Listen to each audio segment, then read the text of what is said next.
Hey, Buckle Chasers. My name's Mike Iddings, and I am the host of the show, Get My Buckle. Find us on YouTube and the podcast. Just so you know, I have a bunch of these bad boys right here. I also have one of those, and then I've got one of these. So I've been on that course enough to talk about it and to help the first timers. Today, our guest is one of the oldest competitors in the Leadville Trail 100 history. His name is Bob Graham, and he has done Leadville 5 times. Bob's also got 3 buckles. And when are you coming back, Bob? You doing it again? We'll talk about that, Mike. Maybe number 6. But Bob's here to share his sage wisdom with the first-time buckle chasers. Try and set the compass to help them get their buckle and cross that red carpet in under 12 hours. So thanks a lot, Bob, for being here. Appreciate you taking the time out of your day. And, to start things out, how did Leadville find you? Mike, we bought a cabin up above Twin Lakes on Independence Pass in the year 2000. And this was well before I'd given any thought to mountain biking or mountain bike racing. But we found ourselves up there, and I think it was around 2007 or 2008 when all the buzz around Lance Armstrong was happening.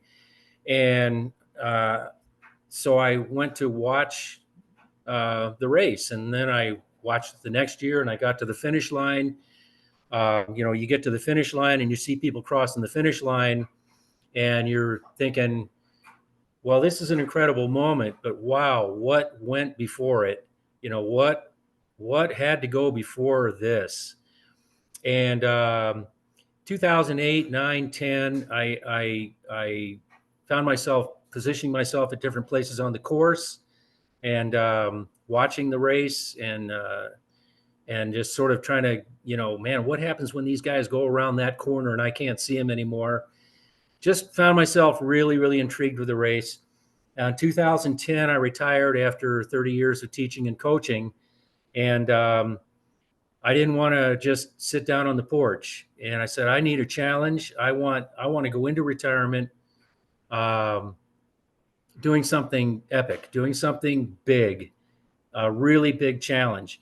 So I started, I had that in my mind. And then, we had the cabin in Twin Lakes. Here was this incredible looking race, this crazy thing that I was sure I could never do. I'd never been in a bicycle race in my life. I had done a transcontinental bike trip back in 1999 when I was a young guy of about 49.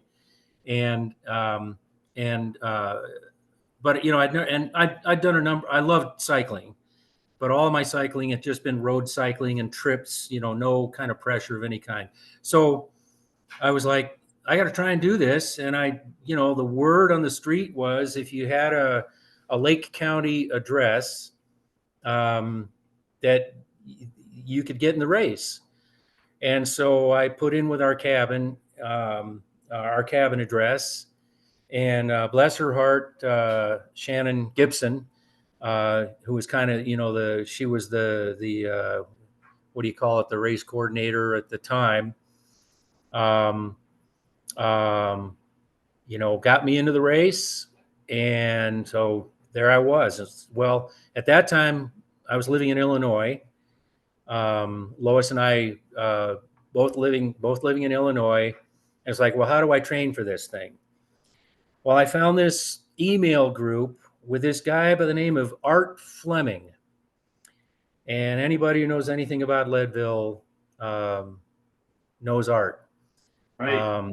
And knows what a heart he had for the race. Art was a natural born teacher and a giving person. And what I found about Art that I thought Art was great for me because Art was from Michigan. I was from Illinois. So we were both lowlanders, Midwesterners, training, no mountain training of, any real kind. And plus Art was a little bit older than I was. I was 61 the first year I did the race. And Art just, if you knew Art gave freely of anything he knew. He was invaluable to me in terms of how to train for this race at our age in the lowlands in the Midwest. And basically, Art's advice was, this race is about being on a bicycle for 12 hours as much as it is about climbing hills. So you have to combine. You got to get hills in to the best of your ability. And the hill that I had was, what we call them, a Mount Trashmore. You know what I'm talking about? Absolutely. Yeah. I know exactly what that is. It was a Mount Trashmore. I mean, that's the hill that I had. What would that be? 100 feet? Maybe 150. And so I did a lot of hill repeats on Mount Trashmore with the smell of methane, wafting in the heavier I breathed. And then the other thing I did was just miles. I just put in miles. So I built to 30, I built to 50, I built to 70, I built to up over 100, just getting miles in on my road bike. And sometimes I'd go out on the mountain bike on the road too. And then just trying to, there's some single track area around us. Any of your listeners who know anything about the Chicago area, there's a place down there called the Palos Triangle. It's really a pretty nice set of single track, a lot of miles of single track. And so I just tried to get my mountain biking single track learning in on the Palos Triangle. Then we came out to Colorado in early summer to our cabin. And it was like, okay, now I can get some mountain training, and is this going to work? And at first my goal was, I'm going to do, if I can make the 40-mile cutoff, first time I've done this race, if I can get the 40-mile cutoff to Twin Lakes, I'll be happy with that. Well, as I got out to Twin Lakes, and of course the advantage I had of living near Leadville was being able to ride the course and train the course. And Art gets out there in early July. And so he starts doing his ride outs basically every morning right next to Cycles of Life, the parking lot there.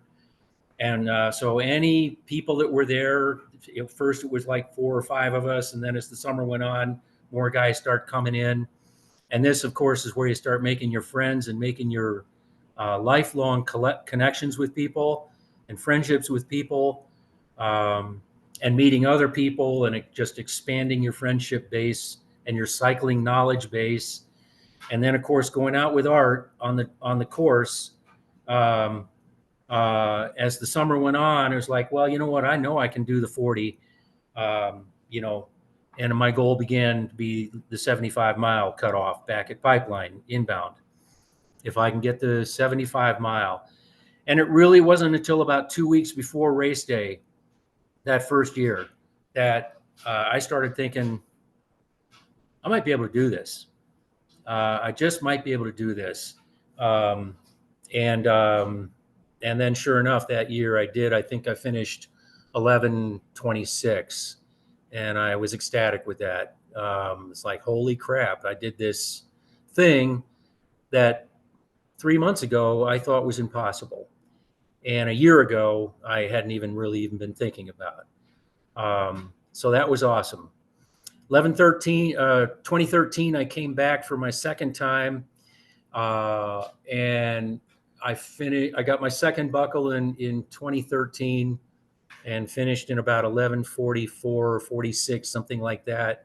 So I was like, just under for me, it was all about the buckle. The finisher medal is like, yeah, okay, that's nice. For me, it was just about the buckle. Get the damn buckle. And And so I got my second buckle. 2017, I'm 67 years old now. I came back, well, 2015 at 65, I came back for my third attempt. And I'm coming down power line, mile, what, 24, 25, somewhere in there, Mike. Yeah. And I'm following a guy, and I'm right on his tail. And for some unknown reason, this guy hit his brakes at a place where I didn't understand. Nobody needed to hit his brakes. I clipped his rear wheel, went over my handlebars, landed on my left wrist, landed on my left knee, on those 2 points, and got up, and it was like, oh man, I was bleeding like a stuck pig from my knee. My wrist hurt, but it's like, you've been there. Everybody's been there. You get back on the bike because that's the only way you're going to find out if you're really hurt, Right. is if you can't go anymore. And so I could. And to make the long story short, I pulled out of that 2015 race at mile 75 back at Pipeline, went to the hospital. I had a fracture of my wrist, got 4 stitches in my knee. And I knew basically what was happening is the race went on. My left hand wasn't working anymore. So braking, front brake, and I just was like, I'm going to be a danger to myself. I'll be a danger to other people. But also by mile 75, I could just feel I was just draining. I had nothing. There was nothing left in the tank, and it was like, this is not good. So I did not buckle that year. Came back in 2017. Well, hang on a minute. So 50 miles on a broken wrist. Yeah. Wow. Well, it wasn't a compound fracture, to be clear. So there was no bone sticking out or anything, Broke is broke, though. Yeah, broke is broke. Broke is broke. Broke is swelling. Broke is your body saying, I gotta heal this. I mean, a lot of energy goes to that area. I mean, so that's an enormous thing to suffer 50 miles worth. So here you go, first timers. Probably the first bullet point is manage your space. Manage your space. So if Bob would have given that guy 15 more feet going down power line, that would have never happened. He'd have never crashed, at least there, and he would have been able to continue on, and he'd have got this buckle on that particular race more than likely. So the first timer, piece of advice here is manage your space. Whether you're power line downhill, whether you're the start line, whether you're column, it doesn't matter. Manage your space. Make sure that you have an out for whatever happens in front of you, beside you, whatever it is. You got to make sure you have an out so that you can avoid what happened to Bob and come home with your buckle instead of not. Yeah. So, and if I heard you correctly, you were in the beginning of your venture here. You said that you have never done a mountain bike race. Correct. And Leadville was your first race. Right. Yeah, I know it's stupid. I love it. I love it. I just, I honestly think Leadville was I did the Fat Tire Classic ride in Winter Park, and then I did the Leadville 100. So I think technically Leadville was my first mountain bike race ever. Right. Also, which is, it's common. Frank Gepfrich, same thing.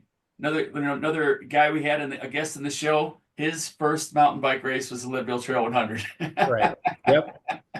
Well, Frank and I found each other that first year, and in 2011, we were both newbies that year, and we found each other, and we, as you know, Mike, Frank and I we're just tight friends now for life.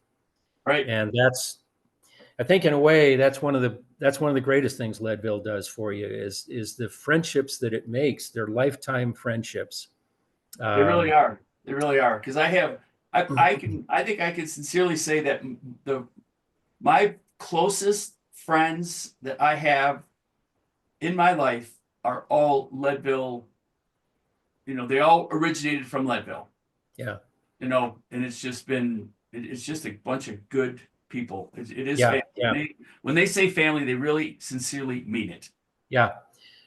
I thought honestly, going in that first year, I thought I was going to be meeting a bunch of really crazy, off the rails kind of athletes, and there's a few of them out there. But man, honestly, Mike, I mean, most of the people I met are well balanced individuals who have lives other than Leadville. Um, but Leadville gets in your blood, and there's no question about it. It gets in your blood, and but I've been so impressed with so many of the people and friends that I've made at Leadville. These are good people, and they just run the spectrum of of all kinds of shapes, sizes, political views, social views, personalities. There's every kind of person is there.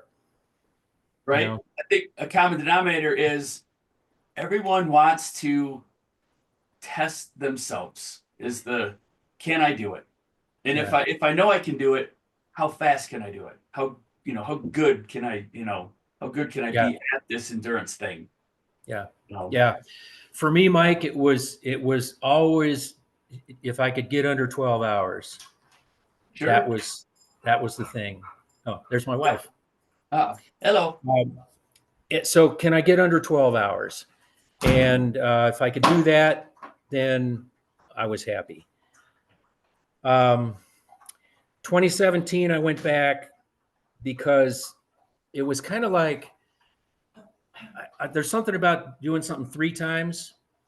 Once it's like, okay, well, yeah, you did it twice, but if you do something 3 times, that means you've mastered it. So I really kind of wanted to get a 3rd buckle. And again, the long story short, in 2017 is I had probably the greatest finish line experience you could ever have, because as I was coming down to the red carpet, I knew I was close, and I was coming down to the red carpet. I heard the countdown: 10, 9, 8, and everybody is screaming and yelling, and there's that channel of people that are just all, shoving you through and cheering you on and clapping you on the back, and you run through that gauntlet. And then I crossed the finish line 11:59:59 clock time. Ken firing the shotgun over my head.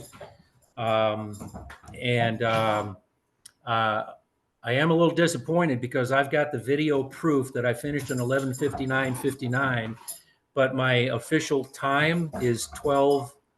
It's just 12 and 1 second, 12 hours, 1 second. And I don't understand that. But I know I finished in 11:59:59. So I got my 3rd buckle, and I had about 3 minutes of chip time. So, I knew I was going to get my buckle by the last mile or so. But it's no, you know what? I don't think you've had this experience. Maybe you have, but it's kind of no fun knowing you're that close for 30 miles, 40 miles, 30 miles, and just knowing, like, I just got to grind it out. I got to go.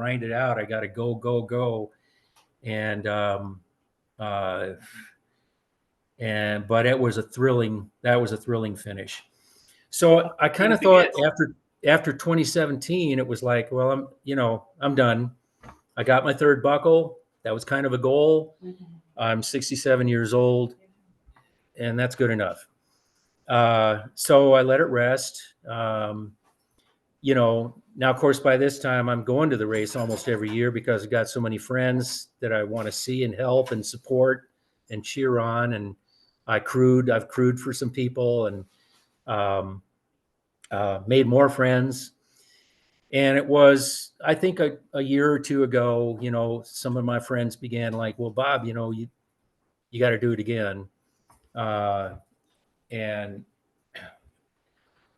I'm really not sure what it was that pushed me to do it again, but I think it was just the age thing, because I knew I was going to be one of the oldest. And I knew Doc Wenmark had been trying and not been able to get it done for a couple of years. in his 70s, and I knew there were other guys. I started looking at the records, the Leadville records, and it's like Fred Schmidt, 79 years old, 2013. I think it was 2013. Besides Fred, nobody older than me had gotten a buckle. So it's kind of like between kind of friends pushing me toward it and my looking at the possibility of maybe being the second oldest guy outside of Fred to get a buckle. I got to try this again. And so I got in, and, we're now living in Colorado. And so now I was able to train in Colorado. And, well, as you well know, I mean, I trained with you and Frank and a couple other guys. We would go out and get our elevation, 4,000, 5,000, 6,000 feet of climbing.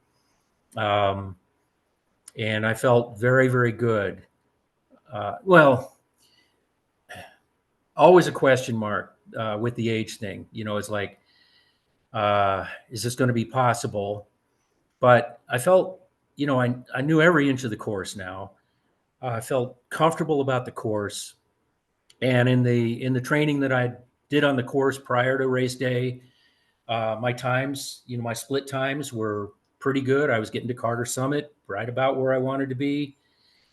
And I did the stage race this past year. And I finished the stage race a disappointing like 11:30. And of course, what they say about the stage race is add an hour on race day, ballpark. And well, that would put me at 12:30. That's a half hour over buckle. So I was like, man, that was concerning to me going into race day. But I'm going to give it my best shot. And so I went out on race day, Carter Summit, hit my split, Pipeline, hit my split. And my splits were right on what I'd been doing, back when I was in my 60s. And now I'm 75 and I'm hitting my splits. I was feeling pretty good. And then, Mike, this is where, we haven't mentioned this yet, but one of the reasons why I'm on a bicycle is because I have degenerative osteoarthritis in both my ankles. And I'm an ankle replacement candidate. And walking is, running is out. I cannot run anymore. I played soccer for decades. I played semi-pro soccer when I was younger. I refereed, I coached, I played up into my 50s. And then the ankles they were gone. And that's when I switched to cycling because low impact. So I can cycle with minimal pain. But I always felt like one of the things that the osteoarthritis did for me as a Leadville athlete was pain. It's just pain. I've been dealing with pain for a long, long time. And I think that helps a Leadville athlete because if you know what pain is, you're going to be in pain in Leadville. So back to the race this past August, I got to the first hike-a-bike. I was doing okay up Columbine, lower Columbine. I was, I think, a little slower than I felt like I wanted to be, but I felt like I was okay. And I was, looking at my watch, and I'm still okay. Got to the hike-a-bike, and it's so weird because 2 weeks before was the stage race, and I was able to do the hike-a-bike. They hurt, but I'm able to do it. For whatever the reason, this year, the hike-a-bike, it was so discouraging because you know how that goes. You don't want to hold people up behind you, so you want to let people pass. So I was walking so slow and so painfully that there'd be 10, 15, 20 guys behind me. So I would pull my bike off to the side and I would let 15 people walk past me. And then I'd get back on and I'd walk some more. And then 10 people would be stacked up behind me. And you know how the hike a bike is. You can't, you really can't pass because so many guys are coming back down at a high rate of speed. And I No, it's a knew tough spot. when I got to the top at Columbine, it's like, it's not going to happen this year. Came back down, flew back down Columbine, same split that I've always done, Columbine back down to Twin Lakes. And I got down, and we were at Twin Lakes. What do they call the new Twin Lakes area out there? Just the Um, alternate. yeah, the alternate. So that's where we were. That's where we were set up. And I got there, and and Lois is there, my crew is there, and I said, well, I don't think I'm even going to make the cutoff back at Twin Lakes, another 3-4 miles, and they said, no, you've got whatever it was, you got 30 minutes. I thought it was earlier than it was. You got another 30 minutes. Like, oh man, I got back on the bike, made the cutoff at Twin Lakes. And then I thought, okay, I will never be able to do the second hike a bike power line, lower power line. I know I'll never be able to do it. And so what I'm going to do is I'm going to get to Pipeline, and that's where my next crew is. I'm going to get to Pipeline, 75 miles. That's a good day on the bike. I did 75. I got to mile 75. Eric Seifert. Oh yeah. We've biked with Eric, and I've got all my friends there. There's probably 15 people there. And I pulled in, I started crying, and I said, that's it. I'm done. And Eric said, no, you're not. Everybody else is like, yeah, okay, Bob, good job. Eric is like, no, you're not. Because the cutoff was now over at Outbound. Outbound, right? Not at Pipeline anymore. So, make them cut you off, Eric said. Is like, shit, I knew he was right. Right. Right? Make them cut you off. If they're, make them cut you off. So it's like, you're right. I got back on the bike, and it's like, he's exactly right. I'm not going to quit this race. They're going to have to cut me off. So you promise Ken, I commit, I won't quit. Right. Yeah. Right. Mostly I promised myself. There you go. And so I got back on the bike, and I'm probably a half a mile from from the cutoff there area there at outbound and at outward bound. And I'm looking at my watch, and it's like, well, there it is right there. I can't remember the time. Is it 9 hours or whatever it was at whatever the cutoff was at outward bound? I was about a half a mile from it, and I knew that's it. So it's like, okay, I gave it my best shot. I went as fast as I could to get there. So it wasn't like I was trying to slack. I was trying to get there. I did my best, and I can feel good about not making it. So I'm pulling in there, and who's that cutoff lady with the short blonde hair? Sandy, right? Sandy. She's been doing it for years, right? Right. She's the one that gives you the hug, and okay, nice job, and the soft letdown. I know. So I'm getting ready for that. She's going to cut me off, and I'm flying through there, and I see her right ahead, and she goes, and I will never forget this. You're the luckiest man in the world. We're letting you through. And I'm like, oh shit. Oh my goodness. So it's like, okay, I gotta go. Gotta go. Because they didn't cut me off. Well, now I got the power line. Right. Mike, what's the power line hike a bike take? 15 minutes, 20, something like that? Well, yeah. Depends who's pushing, but somewhere in that time frame. For me. Right. That's what's normal. 15 to 20 minutes, I think it is. It's an awful 15 to 20 minutes. Right. It took me over an hour. Over an hour. And now I think there was one guy behind me that they had let through. So I'm now like and I think that guy passed me. So I'm at the end. And I get to the top of the hike a bike, and who's sitting at the top of the hike a bike, sitting on his ass up there? Frank. Gepfridge. It's like, holy crap, Frank. Frank says, I'm done. I'm going to go back down. And I said, no, you're not. We're going to make him cut us off. Well, Frank was really hurting. For me, my legs were okay, Mike. I was okay everywhere except when I had to be off the bike. And that was the story of my race. So Frank and I basically, we just hung together for the rest of the time. And we got ourselves to Carter Summit at mile 91, and that's where they cut us off. And that was the end of that race. And I was I was really disappointed, am disappointed. But the bottom line is, you asked at the start of this thing, when are you doing it again?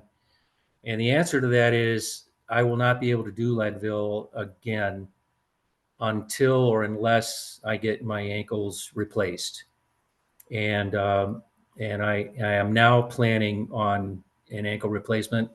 I've got an appointment next week with a guy here, with a local guy here in Denver, and I'll see what he says, and then we'll go from there.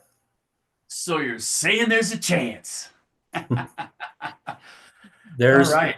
There's a chance, I guess. Yeah, but right, well, hey, absolutely. So first timers, I have seen Bob's ankles, and when you watch him walk away from you and you see his ankles, you're just like, oh my God, how does it work? Because it is so messed up. I mean, yeah, they're so pretty collapsed. They're pretty collapsed. It's unbelievable. So yeah. You first timers, no excuses. None. You have got to do it. You've got to finish. You've got to make them cut you off. You're promising Ken, I commit, I won't quit in the riders meeting before the race. And you mean it. You say you mean it. So do it. And if Bob can do 91 miles with the worst ankles I've ever seen in my life, that just make me hurt inside when he's walking, just on an everyday basis, not up a hill, pushing a bike after he's ridden 80 miles, there's no excuse for you guys. So just dig deep, reach into that inexhaustible well of grit, guts, and determination, pull out what you need, and keep on going. Make them cut you off, because at least that way, if you don't make it and they have cut you off, inside you can say, I gave her hell until they said I couldn't anymore, even if it might have been slower than you were anticipating or whatever the case is. But I think that's much better than, I'm done. Now you've got 364 days to come up with excuses to all your friends that said, how'd you do? Did you finish? That's a whole different conversation if you quit than if, you know what, I did everything I possibly could. I didn't make the cutoff. That's a different story, a different feeling than, I rolled up the towel and threw it in. Right. We don't do that at Leadville. Nobody does. So good on you. If I can just add, thanks, Mike. If I can just add to that too, I think every person who does this race comes into it with something. For me, it's my ankles. For another guy, it might be his weight. For another guy, it might be a psychological burden. It might be a work issue. It might be the, limited training time. It could be some other physical issue. It could be a mental issue, an emotional issue. I think every human being has some burden to carry. Absolutely. I had, heart attack and 6 stents. Right. What am I thinking? I'm with you. I totally agree with you. And right. You should have heard, there are countless stories of, people overcoming whatever it is they overcome. Jeff Leanhouse, who has 28 belt buckles. He has got one more than myself.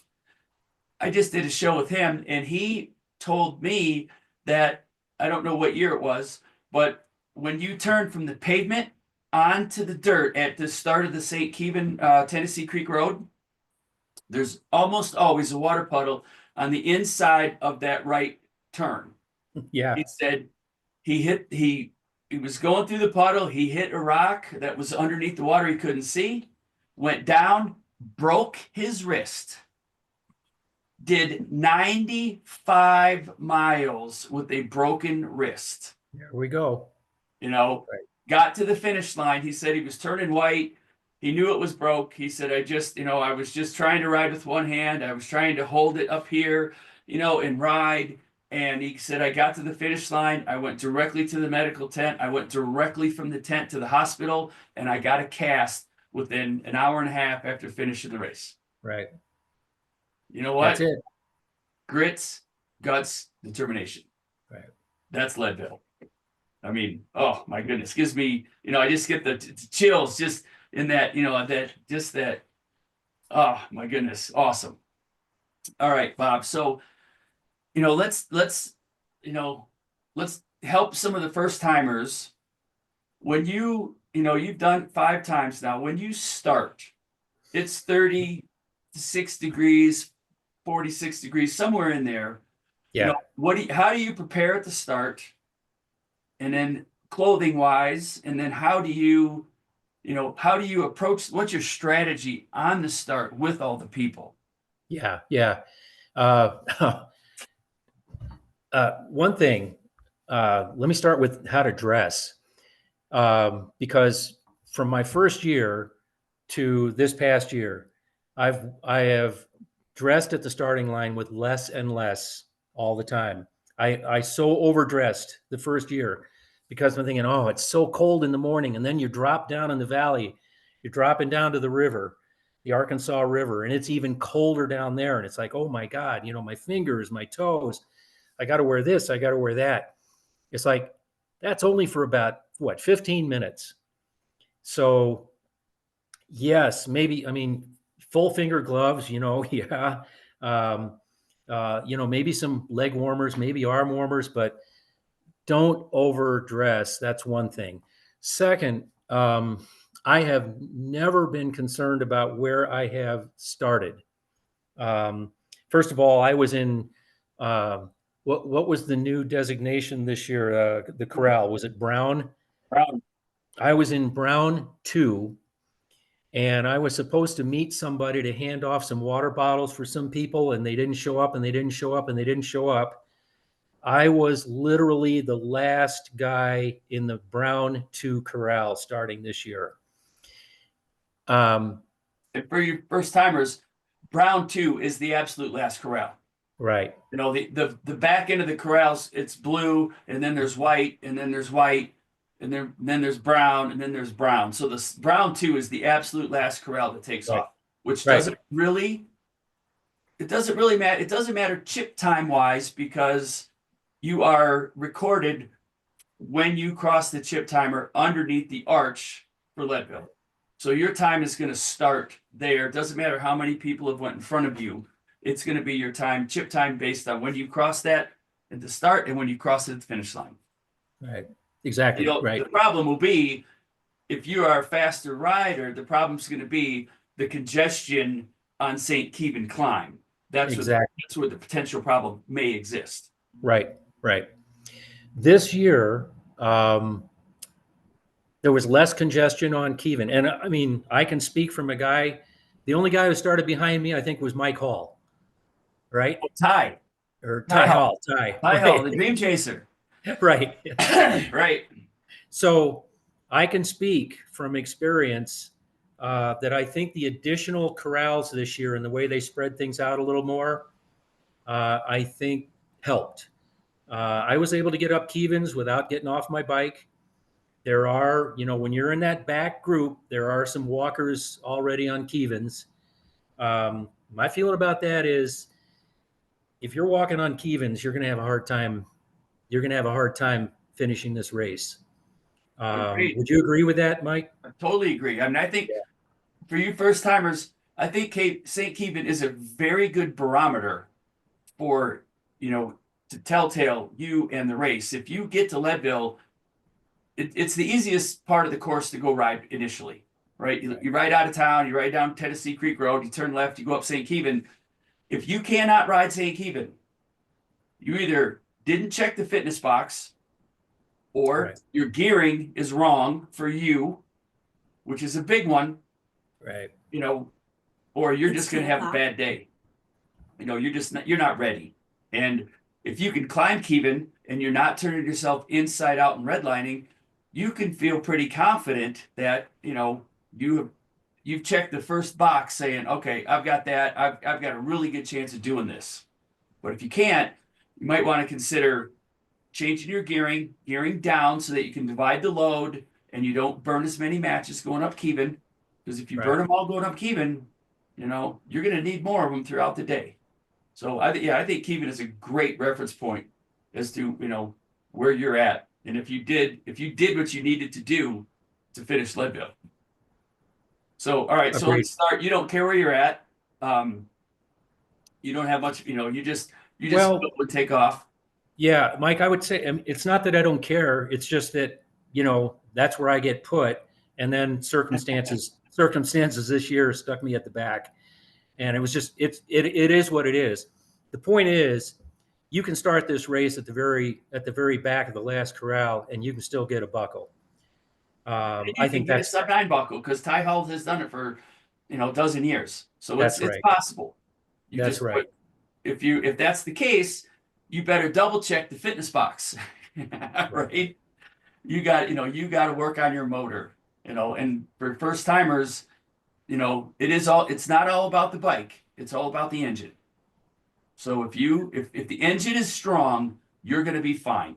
Doesn't Right. matter if you're on a 28-pound cross country bike, or XC bike, or if you're on a 19-pound hardtail carbon fiber. It's not going to matter if the engine isn't right. That's not going to matter.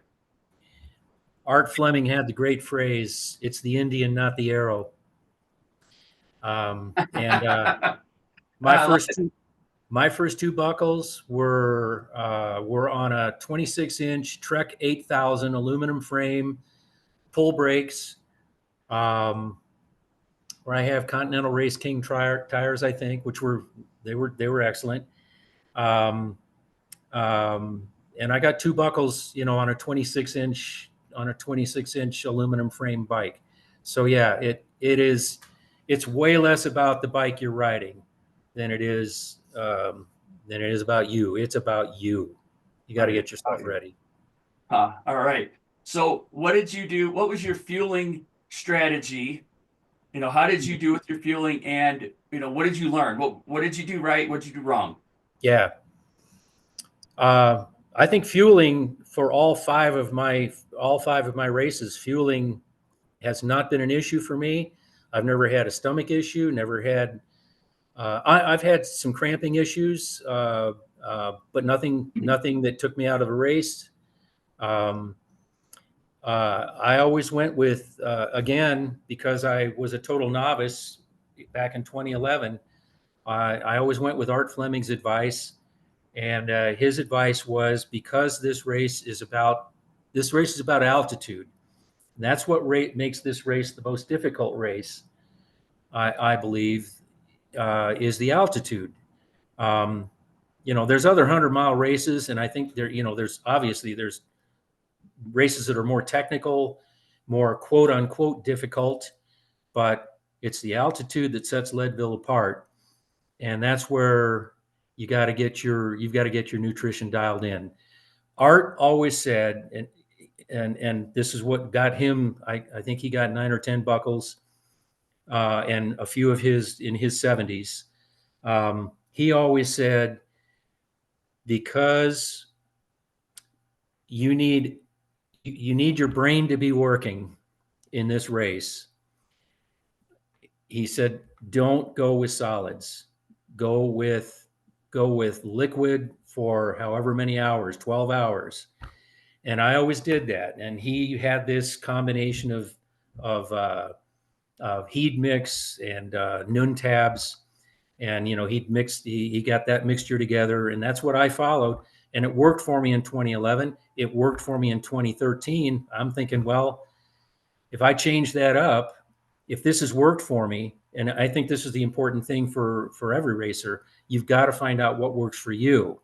Now, for somebody who's out there from Alabama or Florida or Tennessee or Maryland or Illinois, and you don't have the opportunity to train at altitude, and you're doing the race for the first time, you don't know what works for you, because what's going to work for you in Florida may not work for you in Leadville. And that's a crapshoot. You just have to go with what you think is going to work for you. And then it's either going to work for you or it isn't. But Art's thing was, you don't want your body working at digesting solids, because when you're digesting solids, that's taking oxygen away from what you need up here. And this thing can mess you up in this race, as we all know. I totally agree with that. My best year, all I did was liquid. And last year I was experimenting. I had done some solid food, for my calories and carbs, but I didn't rinse it down with enough liquid. So I didn't hydrate. So I had the calories and the carbs, but I wasn't able to process them. And I hit the wall, man. I hit the wall at Twin Lakes, and I drugged my butt up Columbine, and I drugged my butt back to Outward Bound until I came in. From Twin Lakes to Outward Bound, all I could think of was just water. That's all I could think of. It was just it was an overwhelming, consuming thought. And as soon as I got into the aid station, I was doing a neutral aid with Carmichael, and all I did was yell, "Who's got just water?" And people threw me, some of the little shitty little water bottles, and I slammed, I don't even know, 2 or 3, 4 of them, because I just was felt so depleted of just hydration. Right. And all of a sudden, I just started it turned like that from, I'm just drained to nothing to I feel fine. And I took off. I cleared power line 100%, got back on my time splits that I was shooting for, but I lost an hour, and I lost over an hour between Twin Lakes and Outward Bound, just because I just fueled wrong, trying something. I didn't try it new that day. I had been working with it all summer, but I just didn't get enough liquid in me. So first timers. Yeah. Talk about training your gut. When you do your longer rides all season leading into Leadville, you're training your aerobic system, you're training, your muscles sitting on your bike, your traps, your lats, your triceps, you're working all those things. Well, you're also training your gut, how to process the food. So you need to be, if you don't have elevation, they say that the best thing is to train in the heat of the day then. Mm-hmm. And with, if you've got humidity, even better. That's the best replicator of elevation. It's not the same, but it helps. And then with that, you're training your gut as well. You're ingesting the number of carbs you're shooting for, the number of calories, the number of ounces. And you need to be working on that all through your training months leading into Leadville. And then bring that same program with you to race day. Don't change anything, the day before the race. That's a whole other story for me that I did that messed me up. Yeah. Yeah. It's easy on race day to forget to hydrate. Right.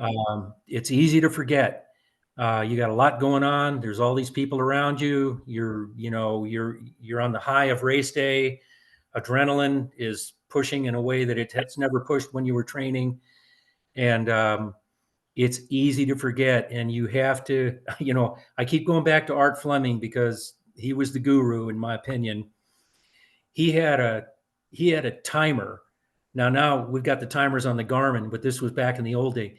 He had this timer that he tied to his helmet strap, and it went off. And I can't remember if it was every 5 or 10 minutes the timer would go off, and that was for him. When I forget, the timer is letting me know. Now we've got the timers on our Garmin if we hear them, and it's easy not to hear those timers on the Garmin. Again, with all the things that are going on race day, but you have got whatever your solid food regimen is, you have got to hydrate regularly, maybe a couple of swallows every 5 minutes, even just every 5 minutes, 2 swallows. I ran Camelback, a lot of guys do, but I think us slower guys, we do Camelback because we're out there for so much longer. You know, which always, I find it humorous. The guys who get all the glory are the guys who finish in 5 hours and 45 minutes and 6 hours and 6.5 hours. I'm out there suffering twice as long as you did. Twice as I did 2 of your races. Yeah. Well, since we're talking fueling, my fueling analogy is if you run with your tank topped off and something happens, you forget, you get a flat, you go down, you whatever it is, and you don't drink for 45 minutes or an hour, now you're at half. You're okay, and you can recover, and you can build back up. But if you're slacking on your hydration and fueling, and you're running at half, through part of the day, and then the same event happens, now you're on E. And when you hit E, you can't recover. Right. Not at Leadville. You might be able to recover somewhere else, but you're not going to recover at Leadville. You cannot put out that amount of energy at that elevation and still be able to perform and go up those mountains. So keep your tank topped off. Eat, drink, Rose Grant. Eat early, eat often. Eldon and Hottie. It is a eating contest disguised as a mountain bike race. Right. I love that phrase. Cute, haha. They're not kidding. They are not kidding. You have got to fuel all day long for Leadville. And personally, I think in order to keep your tank topped off, you're going to want to eat at the starting line. Whether you bring a different bottle that's not in your cages, and you just, you're drinking that while you're waiting. If you're eating a gel, a goop, whatever it is that you like, do that before you start. I personally am going to work, am starting to shift over toward hydration packs because I don't want the excitement of the race. You're not going to drink when you're hauling ass down the pavement. You're probably not going to drink on Tennessee Creek Road because there's just so much going on. Trying to manage your line, the sand, the water, the people, the rocks, the cows, whatever it is. And then you're certainly not going to drink climbing St. Keevan because you're just digging in, head down, tongues into the spokes. You're just, it's tough. So you get up to Keevan and then you make the left turn. Now it's fast descent for a little bit, and there's some punchy climbs, and you're excited, and oh my God, here we go. I get to start moving. So you get to Carter Summit. You might not have touched the bottom, and that's going to be, if you're a fast guy, that's an hour. If you're in the slower side of things, it's an hour and a half. So you've already are behind the curve on the eating curve if you haven't eaten or drank by Carter Summit. Right. So with the hydration pack and the hose, you can have that hose in your mouth, hauling butt down the pavement, in your mouth, going across Tennessee Creek Road in the valley. Any terrain. You can drink any terrain. And then when you get to your aid stations, if you're a 12-hour bubble racer and every second counts, your pack is unclipped before you get to your crew. As soon as you get there, it's off. The new one's on. They know exactly. I'm riding with the yellow one. When I get to outbound, I want my pink one. When I get to Twin Lakes, I want my black one. And then when you're coming back, they'll fill them up and have them ready for you, and you just reverse it coming home. Yep. Great strategy to make sure that your fueling piece of the puzzle is correct. Right. Yeah. Because it's hard. I mean, now a lot of bikes don't have 2 bottle racks. A lot of them only have 1, which is not, probably not going to get you from aid station to aid station, depending on where you're at in the times, of the race. So I would, fueling. The thing that has fueling. the thing that has worked for me in terms of quantity, Mike, is what's a camelback? Is it 79, 80 ounces, something like that? A Well, full, they have all different sizes, right? yeah. Well, basically three bottles gets me to so that's one full camelback for me. Right. 3 bottles, that gets me to Twin Lakes outbound. Another 3 bottles gets me up and back down Columbine to Twin Lakes again. Another 3 bottles. You probably need 4. You probably need 4 to get back to the finish line. And that's what's worked for me.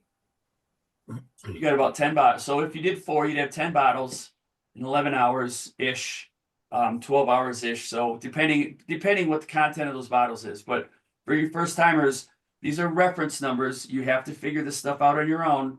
Mm-hmm. But reference numbers, 250 to 300 calories an hour, 80 to 100 carbs an hour. Those are the kind of numbers that a lot of successful Leadville racers hit per hour, per bottle, during race day. Right. Yeah. So it's a good. So fueling. So how did you carry a rain jacket with you the entire day, just in case, or did you I'm trying to remember. I know the first couple of years I did. I think this year the weather forecast looked so good that I just kept my rain jacket and picked it up at Twin Lakes for Columbine, because you never know what's happening up there. And sure enough, it was coming back down Columbine. We started getting, this year, we hit that rain, and there was that real squally thing that hit right around Twin Lakes inbound. And then by the time we got over toward the pipeline again, it was done. But yeah, I think that's how I did it this year. But I mean, I've got a super light rain jacket anyway, so right. I probably could have carried it and it wouldn't have made a difference. But Well, that's how I did it.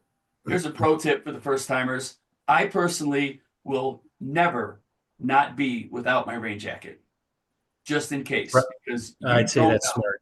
And I don't care what the forecast says. 12,000 feet, Mother Nature, and 12,000 feet, she has a mind of her own.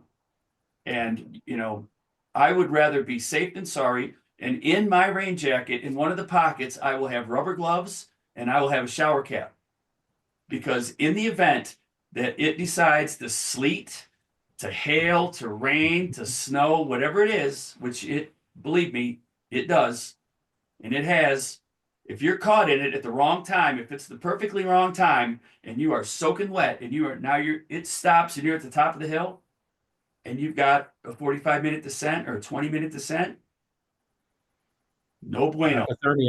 Hypothermia. Yeah, no bueno. So right. I'll keep that stuff on me all day just in case. Right. And it has saved my butt a lot of times. So food for thought. Again, super light. I mean, we're not talking a Surtex welded seam, heavy duty coat. We are talking completely waterproof. Seal seamed, completely waterproof jacket, not water resistant. That's useless at Leadville. Waterproof, super light, $100 at a closeout store all day long, and it'll pack up to almost nothing. And you can put it under your seat. You can put it in your jersey pocket, keep it with you all the time. Or you could have, if you have a couple different ones, you could put them in your hydration packs. And as you change the pack out, you still have, one of 3 rain jackets, rubber gloves, shower caps in there, so that you always have that with you. Mm-hmm. That's what I do, and that's what I recommend doing, because you never know. Because when your hands are so cold that you can't grab the brakes and you're at the top of Columbine, you got a problem. And it's happened. Believe me, it's happened. So, oh man. Yep. Any other tips? Any other thoughts for the first timers?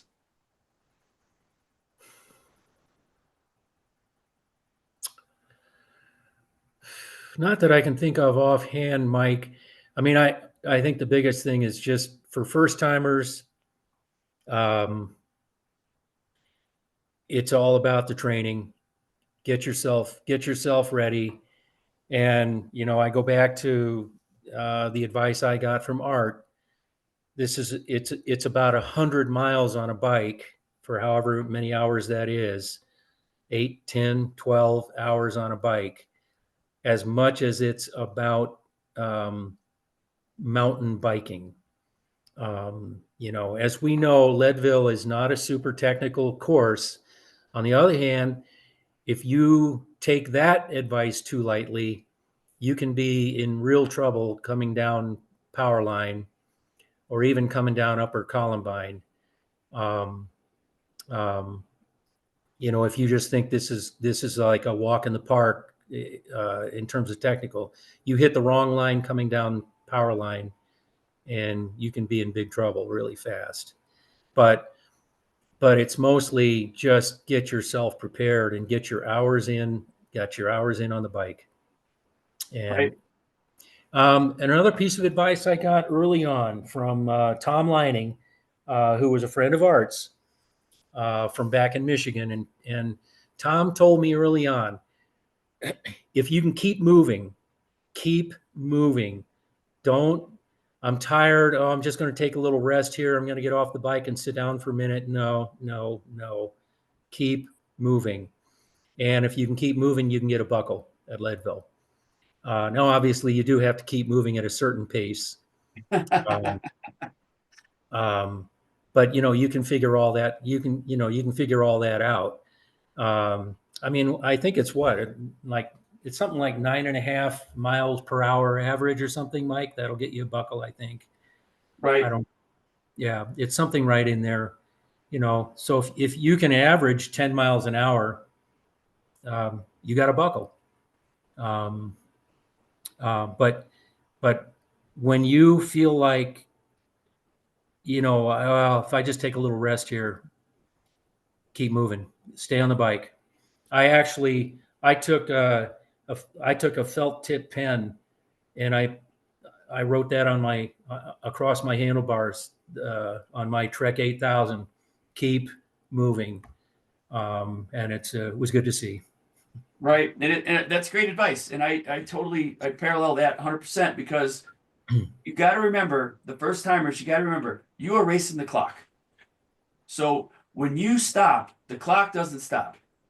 So every chance that you have to bank time, Yeah, you need to do it. Whether it's I'm not stopping, I don't need to stop at Outward Bound because I have a full camelback and I can get all the way to Twin Lakes and the calorie per hour works. You know, I've got enough in my pack to get to Twin Lakes. If you don't have to stop at Outward Bound, don't. If you don't have to stop at Powerline, don't. Because every time you can bank a few seconds, it's in your favor. Because there's going to be plenty of times throughout the day where something is going to reach into your bank of time and take it.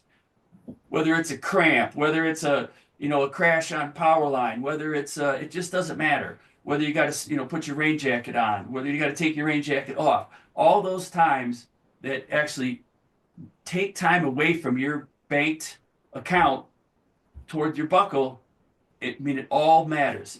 It all counts. So if you keep moving all the time. If you're pushing, push with intent.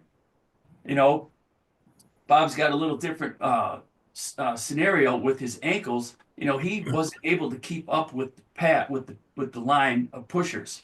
Okay, that's unfortunate. As another person who doesn't have that struggle, if you can pass people pushing, pass them. I mean, you gotta time it with the racers coming down from the top of Columbine. You've got to look at the terrain. I mean, they're like when you start the goat trail, man, it's hard to walk. But there's other places that you can definitely walk and you can get around people. Push that's around, true. Right. talk to them. Hey, I can get past you. I'm walking a little bit faster. I'm going to come by you as soon as this next racer comes down. I'm passing you. Get past these people because every second counts. If you're a 12-hour bubble racer, every second counts. So Take however it take it however from it is. someone who take it from someone who finished 11:59:59. Every second counts. The last ass over the pass, right there, buddy. We get the alive and well. That's awesome. All right, Bob. Well, thank you very much for taking the time out of your day. It was great talking to you and just chewing the fat about Leadville. It's great. And Thank- I love all the art references because I rode with Art a bunch. You know, Yeah. we probably rode together and didn't know it. We just said hello back in the day. But Right. he was a wealth of knowledge and super giving, just love that guy, Yeah. So Yep. all right. Well, All right, thanks Mike. again, Bob, and we will My see you. And pleasure. I personally am going to stay in contact with you and can't wait to hear about your ankle replacements and how all that turns into training, which turns into another entry to Leadville, which turns into the oldest competitor to ever finish Leadville and get a buckle with two new ankles.